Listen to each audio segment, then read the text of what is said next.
Welcome to session number 3 of Personal Financial Literacy. In this lesson, we are going to take a look at the financial life cycle.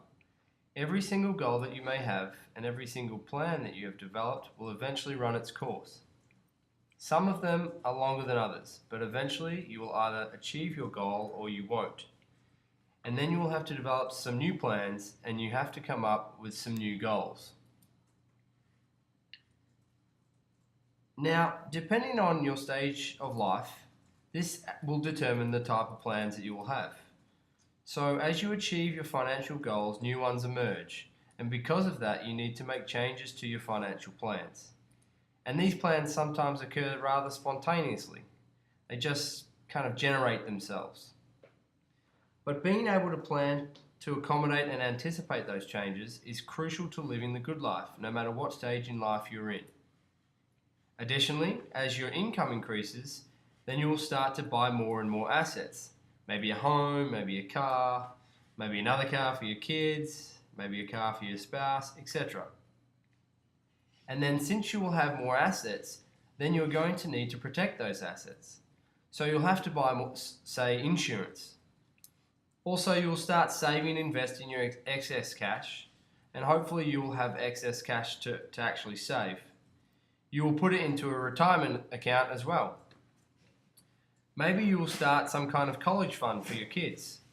So the point of this is that as your life changes, as you move from stage to stage in life, then your financial plans will also have to keep up with those changes. On the screen you see the life cycle or stages of your financial plan. First you go to the asset acquisition planning phase, which is where you plan what type of assets you are going to acquire. As we saw in lesson number 2, careful planning is needed for that. Then you have to plan to insure those assets, and that is the second stage, which is the liability and insurance planning stage. Then you will have to take care of your savings and investment planning, so as you make more money and you start to generate more and more income, then there is a chance that you'll have excess cash, and so you don't need to plan ahead to see what type of investments you're going to have, or you're going to take advantage to make excess cash grow for the future. Then you have to take advantage of your employee benefit plans. As you move from job to job, you're going to be offered different types of benefits from different employers, so it is very wise to take advantage of those benefits. Also, you will need to plan for your taxes. As you make more money, of course, you have to pay more taxes. And just like any other person, you want to minimize the amount of taxes you pay. So consulting with a CPA, that is, Certified Public Accountant, is recommended for this type of planning. The last one is retirement and estate planning, which is probably a long way off for most of you guys here, but it's still something you're going to have to consider when making money. We're going to take a look at those and to see how those may affect you in your financial future. Now, all of these plans are affected by your level of income. And as you know, maybe right now, you don't have a lot of income. But it is never too early to start making plans. Let's take a look at the first stage, that is the asset acquisition planning. Making the right decisions on this particular stage makes a ton of difference. You do not want to spend a large portion of your income on assets that will lose their value. Now, I have some examples here of assets that will lose their value. The first one that you see there is a car or truck that you may have. If you buy a brand new car or brand new truck, as soon as you drive it off the lot, it's going to start losing value. You make the situation even worse when you start adding costly accessories that do not substantially increase the value of the vehicle. Also, jewelry. Now, you may see on TV that the price of gold has increased or that silver has increased, but jewelry, yes, it's made out of gold or it is made out of silver or precious metals, but jewelry also includes the cost of the artists or craftsmen that made it, which means that if for any reason you have to sell that jewelry to raise cash, that would mean that you have to sell it for less than what you bought it for. So that is a money loser. Expensive designer clothing. This is another example. Clothing is something that loses value right away, especially if it is clothing that is made by designers. Designer clothing is very expensive. You can pay upwards of, say, $800 per pair of shoes. And what are you going to do with those shoes? If you try to sell them to recover your investment, you're definitely not going to make the $800 that you spent on them. So you have to be very careful with those types of assets. Try to invest your excess cash into those assets that hold or increase their value. For example, if you have excess cash, do not put some crazy wheels on your car. Put that money into an investment that will increase in value over time. Say a mutual fund, maybe a stock. Anything that you think is going to increase in value. Talk to a financial advisor about it so that you can come up with some good choices that will increase your wealth in the end.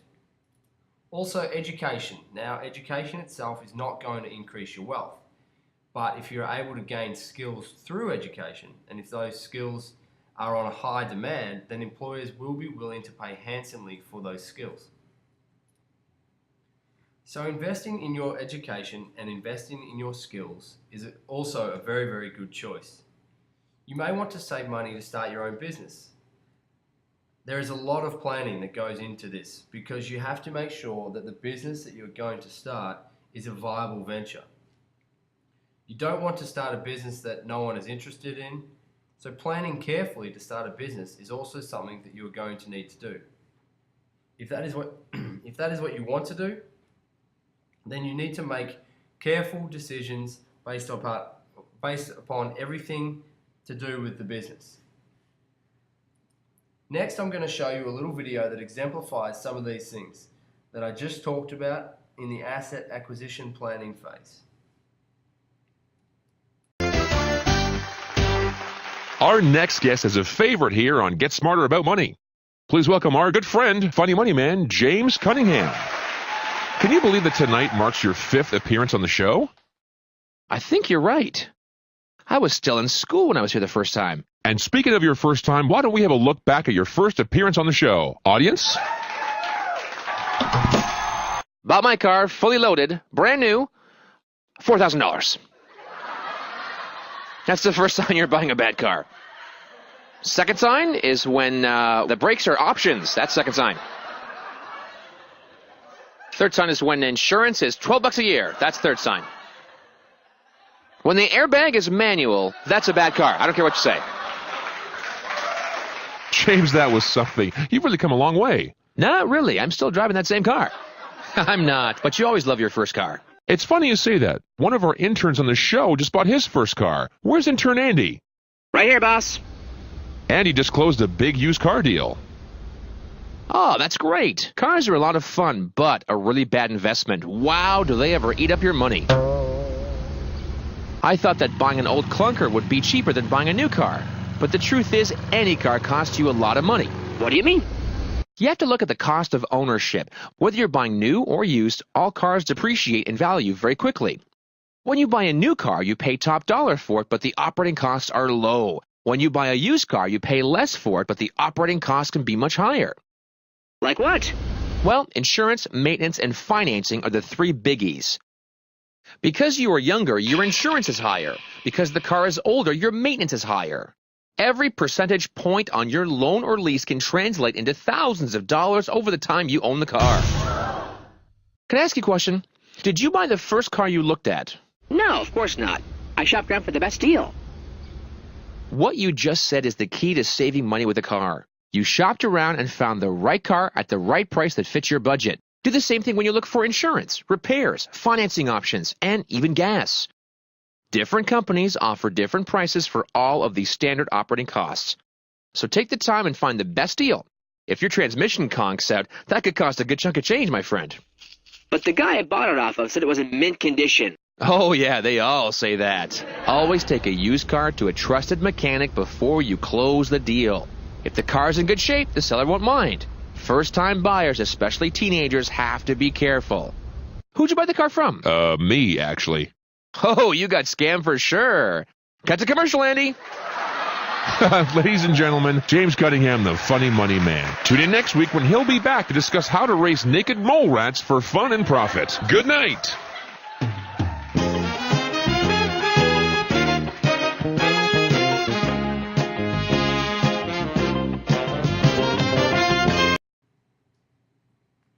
Also, in the asset acquisition planning phase, if you're buying an asset, do you use your own cash or do you borrow cash so that you can acquire it? You will use your cash when the purchase of that asset fits your budget. So if the amount that you are spending fits within your budget, if it fits within your plans, then go ahead and pay cash for it. If the amount that you paid for the asset does not deplete your savings, then go ahead and pay cash from savings. Now, when to borrow, maybe when to use a credit card or other forms of credit. You don't want to starve yourself of cash. For example, when you buy a car, the reason why you borrow money when you buy a car is that you can break down the price of the car into smaller payments that your budget can support. Some people borrow cash to take care of emergencies so they can put the payment into a credit card. Now, I advise against this when the other choice is to use your emergency savings funds. A big problem arises when you don't have an emergency savings fund, and then when that happens, you don't have a choice but to use credit. Other people borrow also for convenience. Using credit cards is very easy, so you don't have to carry a lot of cash around with you when you go shopping. You just whip out your credit card and make your purchases, and then at the end of the month, when the bill comes, you take care of them. Here's some reasons why you shouldn't use credit. The number one reason why you should not use a credit card is to be able to live beyond your means. Maybe you cannot afford a big mansion or a nice sports car, so basically just don't make that purchase. Remember to ask yourself if the asset that you are buying is an asset that you need or if it is something that you want. And there is a big difference between those two, as we learned in lesson number 1. So do not try to live beyond your means. Make sure that you stick to your budget and you are disciplined. For many people, this is going to be a lot harder to do than what they actually think. Also, do not use credit when the loan payment will outlast the asset that you purchased. Let me give you an example. Let's say you buy a car and then you get a 7-year loan. That means you are going to borrow money and you are going to pay off the amount of the loan in a period of 7 years. However, most cars actually lose most of their value in a period of 5 years, which means that if your car actually breaks down and it is not fixable during the first 5 years of your ownership, then you will still have a loan but no car. So what happened was the loan actually outlasted the car, and then you're ending up paying for something that you don't even have use of. So make sure that whatever it is you're buying with credit is going to outlast the payments. If you buy a car, make sure that the term on the loan is for less than 5 years. This is very important. Why do we have to be responsible borrowers? Well, there is a lot into this question. Not using your credit wisely can cost you in the long run. Remember that the hard part about borrowing is not just getting the loan, but is making payments on the loan. If you don't know what size payment you can afford, then how do you know how much money to borrow? See, that is how many people get into trouble financially, because they do not know where they stand financially. They don't have a balance sheet, they don't have an income statement, they don't have a budget, and they're not disciplined. And they go out and they borrow money to buy a car, and they don't have the resources to pay it back. What they don't know is that they cannot support the payments because they have too many other bills. They have too many other necessities, and what happens is that they are not able to keep up with the payments on the loan, and then they get behind in the payments, and next thing you know, the repo man shows up at the door and takes the car back. A lot of people have problems with that, so make sure that you use those financial statements that I showed you in lesson 2, and make sure you take advantage of them so that you know where you stand before you can actually go out and ask for credit. Now you may be wondering, how do I know what the loan payments will be? Well, there are hundreds, if not thousands, of websites that can help you in calculating loan payments. I have an example here of a website that can help you determine a loan payment. Here it is, check out this site. It's the Simple Loan Calculator. Okay, so here we are in our website, and this is a simple loan calculator. So what it does, it just calculates the payment based on a loan amount and an interest rate. And so this could be for a home, or it could be for a car, for whatever loan you want, as long as this is an installment loan. Okay, you bring the balance down every time you make a payment, all the way down to 0 when you're done paying for it. So let's pretend that you have that you want to borrow money to buy a car, okay? And the car is, let's say, $16,000, but you have a down payment for it. So let's say that your down payment is $4,000. So then you're going to finance the difference between the price and your down payment. So 16,000 minus 4,000 will be $12,000. So you put $12,000 there. And let's say that your interest rate is going to be 8% because, well, you are young and you probably don't have a lot of credit history, and so your rate is going to be a little bit higher. All right, and this is a loan that is going to have a term of 4 years. Okay, and you just click here, calculate the payment, and it says that your payment will be $292.95. Now that's just the monthly payment. Now remember, there are loan fees involved in this, so I mean, you have to pay the bank for a fee to generate the loan, and also remember that you have to pay insurance for your car, you have to maintain your car regularly, you have to take care of it, so all of that costs money. So it's not just the amount of the loan or the amount of the payment that you have to take care of, but it's also the operating cost of the car. You have to take care of that cost as well. Okay, so that's how you can use these payment calculators that are all over the internet. You can just Google the keyword payment calculator, and there will be all kinds, thousands of options that you can use to calculate your loan payments. Why do you want to use credit wisely? Well, the reason is because when you use credit, you actually are creating a credit history, and that credit history is recorded by companies called credit bureaus. What these companies do is check your performance in regards to the payments that you have made on all of the credit accounts that you may have. The issue with this is that lenders, banks, mortgage companies, finance companies, they actually take a look at these reports to determine the credit worthiness of their borrowers. What they do is if they see that somebody does not have good credit history or a good credit report, then they can just simply refuse to extend the loan to them.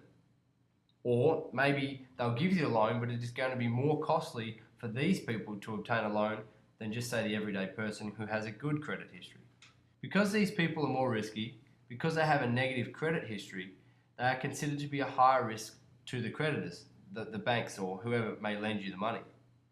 So therefore, the price that they pay for the loan, which is the interest rate that the borrower will pay, is going to be higher, and that consequently will make the end payments higher as well.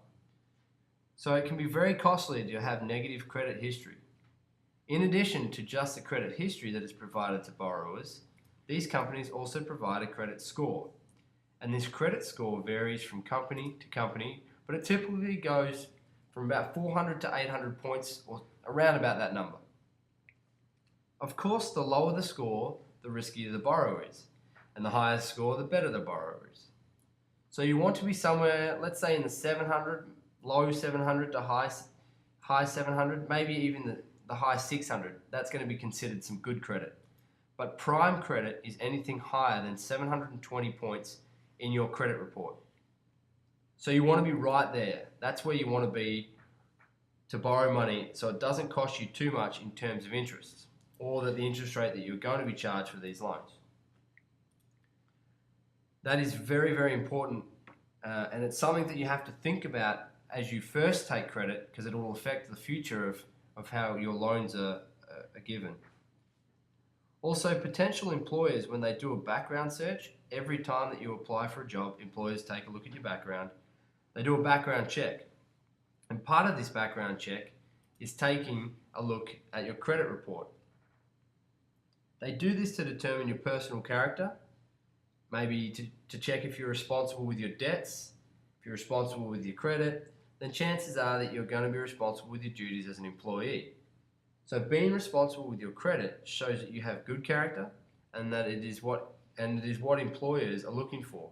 They're looking for good, honest people who have great character and are very responsible in making their own debt payments. Using your credit in a responsible manner can really pay off for you. To exemplify how important credit is, I'm going to show you a little video. So here it is.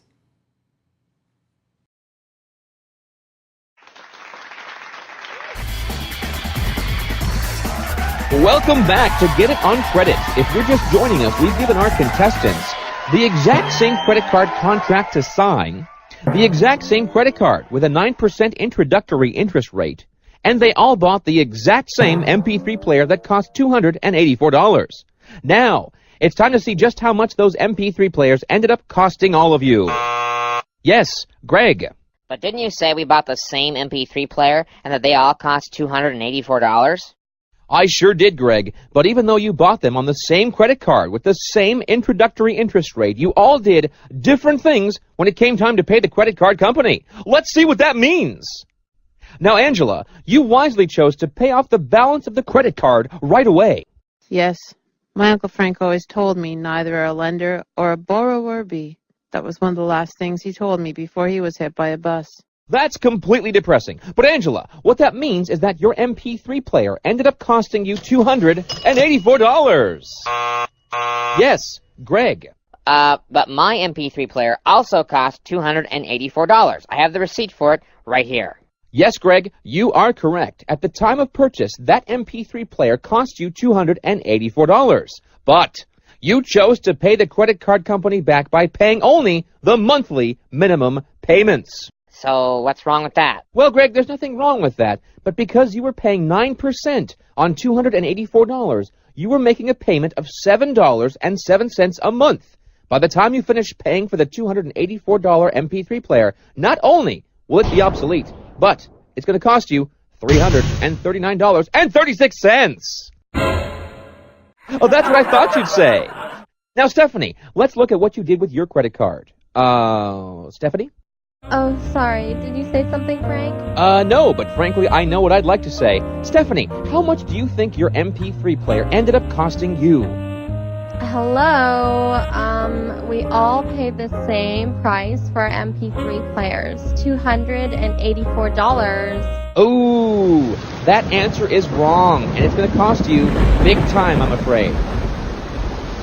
Because you see, Stephanie, buried in the fine print of that contract you signed was a clause that said that by missing a monthly payment, you have violated the contract. Oh my gosh! It does say that! And when you violate the conditions and terms of the contract, they reserve the right to increase the interest rate! That's correct, Greg. And Stephanie, because you missed more than one payment, the credit card company raised your interest rate to a whopping 26.5%. Which means that by the time you finish paying that $284 MP3 player off, making monthly minimum payments at 26.5% annual interest rate, it's going to cost you $480, almost double the original amount. Oh my gosh! That's horrible! Once again, that's correct, Greg. That is horrible, but true. Not to mention how badly missing payments affects your credit score and your future borrowing costs. Well, that's all the time we have today for Get It on Credit. Tune in next week when you'll hear Greg say, "Oh my gosh!" Until then, pay down those credit cards. I'm the funny money man, and I think you should know this.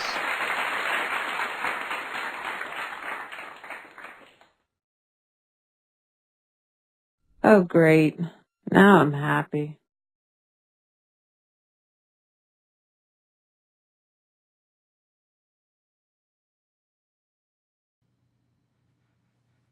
Liability and insurance planning is the stage in which you protect the assets that you have accumulated throughout your life. As your income increases and your assets accumulate, of course you have more money and you start buying more assets. Then you need to take steps to protect both your income and those additional assets. So you will tend to insure the assets that you already have. You will insure your car, so you buy insurance for it. Then you'll insure your house and whatever else inside your house as well. Also, personal belongings, maybe jewelry, any pieces of art that you may have, you're going to want to insure those things as well. Now, as your income increases, you also need to insure your life. But the question is, do you really need life insurance? And the answer to that question is answered by asking another question. That question is, do you have any people that depend on your income, say a spouse or children, so that if something happens to you, how are they going to make ends meet if you're the one providing for them? You need to find a life insurance policy that will replace the income that will be lost if something actually happens to you. Another type of insurance that you need to look into is liability insurance. Liability insurance is insurance that will protect you if you do something wrong. For example, you drive down the street distracted and you cause an accident. People can actually sue you for that. And if you don't have the right type of insurance, how are you possibly going to pay for the damages that come as a result of that lawsuit? So you have to make sure that you have adequate liability coverage that will protect you in case of a lawsuit, just like the one I described. Also in your home, if you have a guest in your house and that guest has an accident inside your house and that person decides to sue you, well, you need to make sure you are protected against such a lawsuit, even if they're your closest friend. So it is important that you get that type of insurance as well. Additionally, if you have your own business, you have to get the type of insurance that will protect your business assets, your business income, and your business revenue, which is the amount of earnings that you generate from your business, and also that will protect you from people who may try to sue you because you may have done something wrong. Maybe they slipped and fell inside your business, maybe even just outside your business, and now they are suing you for pain and suffering. You have to make sure that you contact a very capable and knowledgeable insurance professional who can guide you through this phase of your financial life cycle. Now remember, the more assets you have and the more income you generate, the more you have to lose.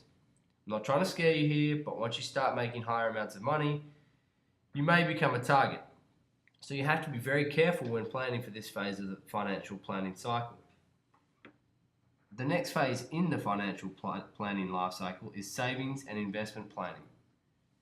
This is a very important phase in the financial planning process. Starting an emergency fund, we talked about that in session 2, every month take a little bit of your income and put it into a savings account until you have enough money for an emergency fund. Remember, 3 months of take-home pay is a good measure of an emergency savings account. Also, make sure that the amount you save every month does not interfere with your ability to live the good life. And of course, making use of a budget will tell you how to set aside so you don't overextend yourself. Of course, use the funds in the emergency account only for emergencies. Do not use it to buy a car stereo for your car. Don't go on a vacation with it. It's only for emergencies. It is very important that you adhere to that principle. Other savings goals and other worthy investments that you can plan for in this phase of the financial planning cycle would be, of course, your children's college education.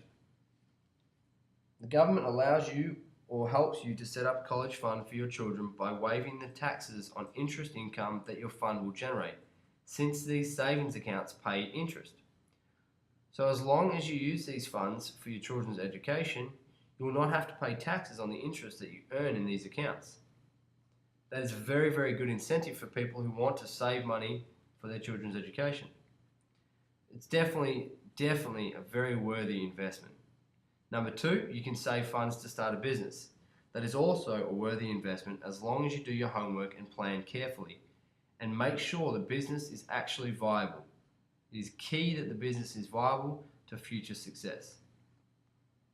You can also save money for retirement, and in this particular situation, the government also gives you a break.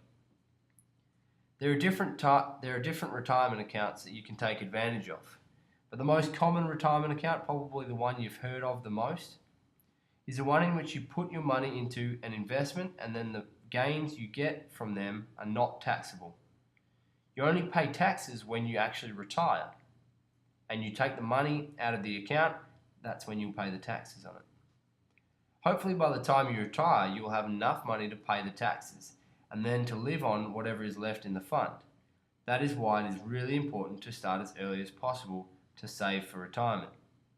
Now, we saw recently with the economic crisis going back a few years ago that these types of funds were hit very hard because of the economic crisis. So it is something that you want to start saving for early, and it is something that you want to dedicate as much funding to as you possibly can.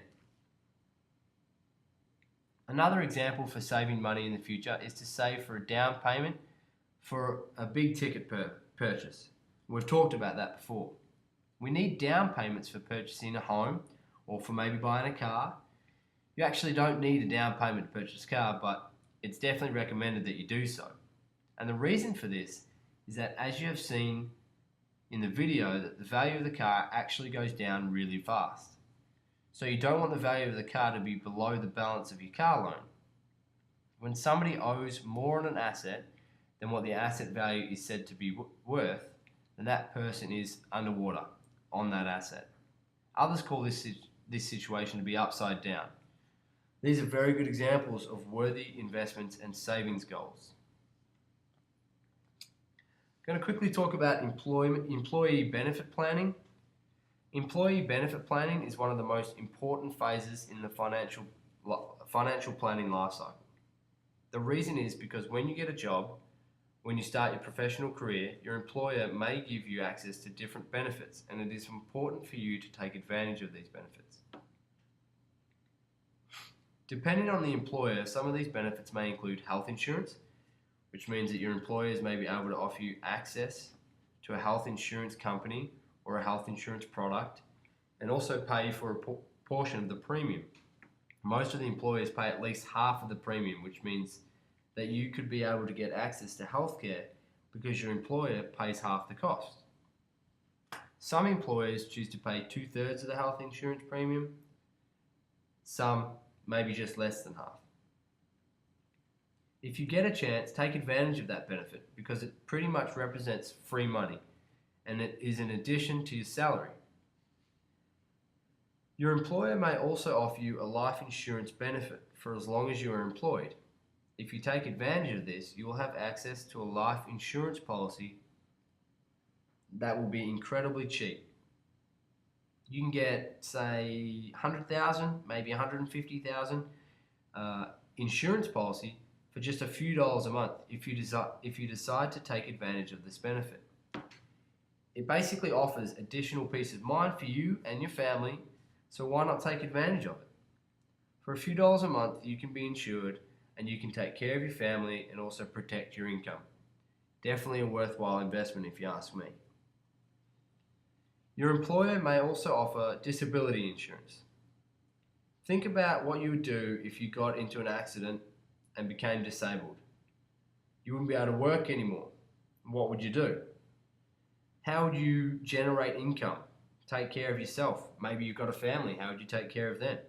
How are you going to provide for your family now that your ability to complete the tasks you used to do are no longer there? These are good questions to ask yourself.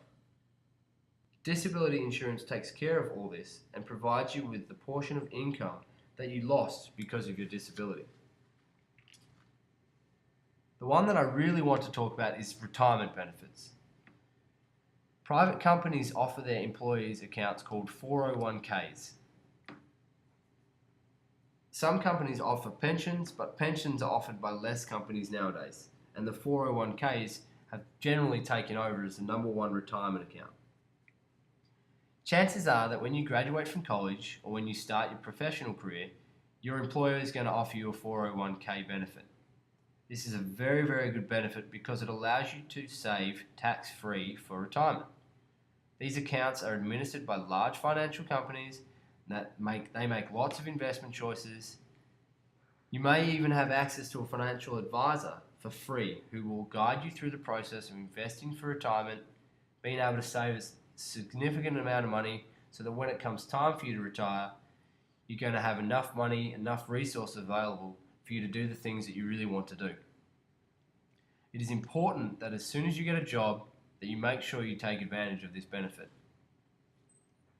Let's say that you decide to take a job with a private company, and that company has a 401k plan. Part of this plan comes with a matching offer from your employer, and the matching goes as follows. If you put 5% of your income towards a 401k, your employer will match that.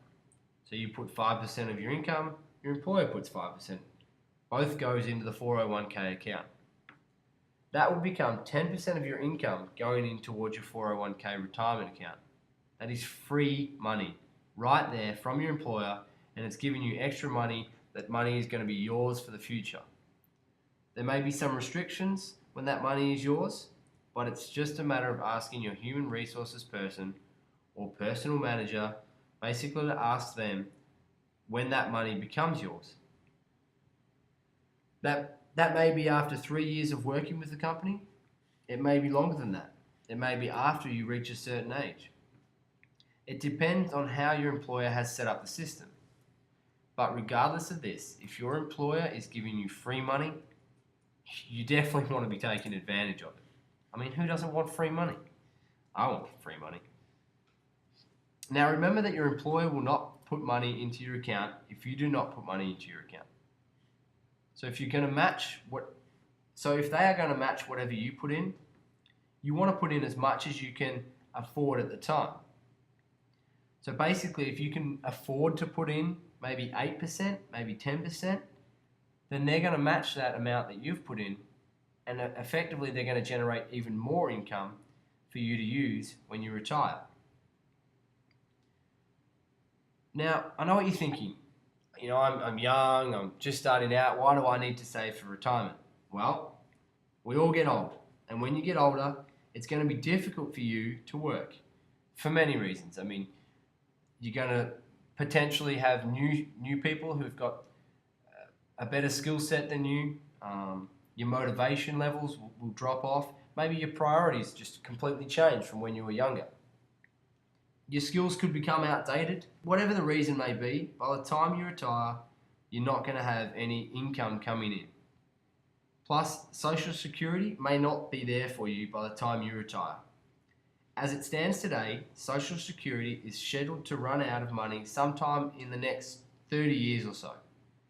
So you don't want to depend on Social Security alone. Basically, it's going to be up to you to be able to have a good financial future ahead of you. And saving for retirement is the best way to do this. The next session, session 4, deals with retirement. We're going to show you a website that you can go to as a resource so that you can actually start planning for your retirement. However, if your employer provides you with these benefits, might as well take advantage of them. Enjoy those benefits because they're going to definitely help you out in the long run. Also, when you start your career and you decide on taking a job, don't just consider salary as the only factor to make your decision. As I've mentioned, the benefits that you can get from different employers are going to change from company to company. So you want to really consider the benefit package as well. Even if another company offers you a little bit less in terms of salary, maybe their benefit package is going to be better. So it's definitely going to be worth you to look at the other company because the benefits are going to be a big part of your professional life. And you have to make sure these benefits that the employer offers will enable you to enjoy a good life. I hope you guys enjoyed this session and put into practice the things that you learned in this lesson. Like I said, you may not be thinking about retirement right now, but it is definitely something that's going to affect your future, and it's something that you need to take advantage of while you can.